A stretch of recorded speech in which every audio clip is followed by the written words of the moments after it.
Hi guys. So I'm going to tell you a little bit about my personality, and it's maybe a good thing or a bad thing, but I'm always been a little bit like, if someone says no, I have to try it, And it started really when I was young, and one of my boyfriends I had when I was 16, 17 maybe, he was doing drugs, but he was such a handsome man and I really liked him. Some of my parents' friends had seen me in town with this guy, and I told my mom and dad that this guy your daughter is dating is doing drugs, and of course they got worried, of course. So they forbid me to leave my home for a couple of weeks. I was grounded, and because he was doing drugs, he was smoking hashish. And when I finally got out, or when they let me out, what did Mia do? Yes, she tried hashish for the first time, just because of pure spite, If they tell me no and they're punishing me, I'm gonna show them. Before that, I never tried it, Even when I was together with him, he was smoking, I never tried it. Well, I tried it a couple of times. It's not my drug.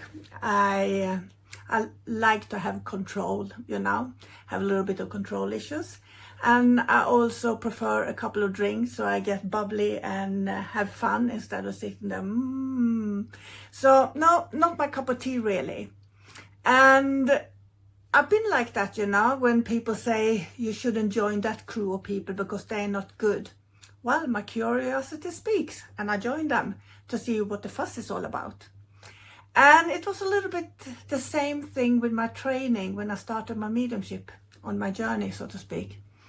I've probably been doing this then for maybe 6-7 years or something. And I was at the college, in the college at one stage, and I asked one of the teachers I had during that week what he thought about another tutor there. And this tutor said, no, I don't think so. No, that would not be the right fit for you, Mia. I don't think that will match. So I wouldn't go a week with that person or that tutor. And what do? The first thing I do is sign up for that tutor, because the curiosity, And it was actually the best thing I could ever have done. It was a lovely lady called Simone Key, and she was a brilliant teacher. And I loved the way she was helping me, guiding me, pushing me forward. And she became a good friend of mine, and I also brought her a lot to Sweden.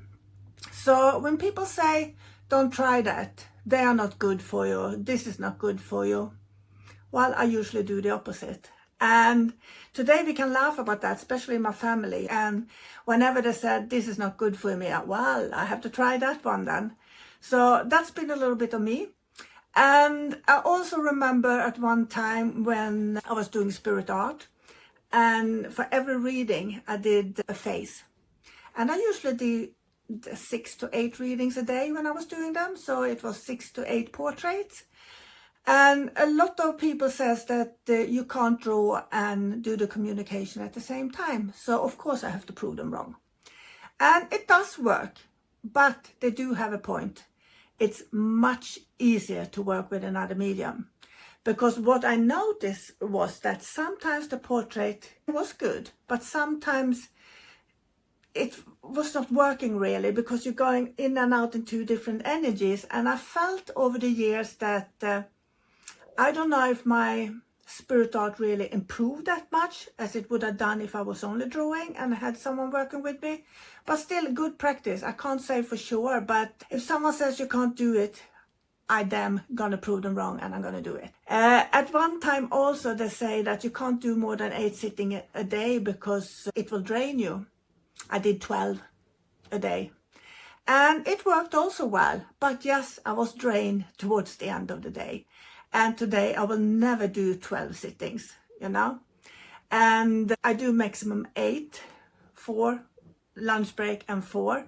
And I prefer to do 3, lunch break 3, because then I know I'm alert, I'm still enthusiastic, and my mind is not tired. And it's not that you're tired while you're working, but afterwards you get very drained. And it also depends how stressed you are, how nervous you are, how you are in your situation, how good you feel within yourself. But also, if you're going to do intuitive readings or psychic readings, it's more draining. If you're working with the spirit, you get a lot of energy. And that perks you up, actually. So after you've done a demonstration, for example, you are ding, ding, ding, ding, ding, and you are so wide awake for a couple of hours afterwards. It takes a little while to come down, so to speak. And it's the same with healing, really. If you are not a channel for the spiritual healing, but you're giving from yourself, like magnetic healing, we're calling that, from your own magnetic field, you get drained as well. But if you're just a channel and let the energy, the healing energy flow from spirit through your spirit to the spirit, you also get healing, you also get energy, and you get uplifted. So when you're working for yourself, it's draining. When you're working with the spirit, it's energy giving, and you really feel uplifted.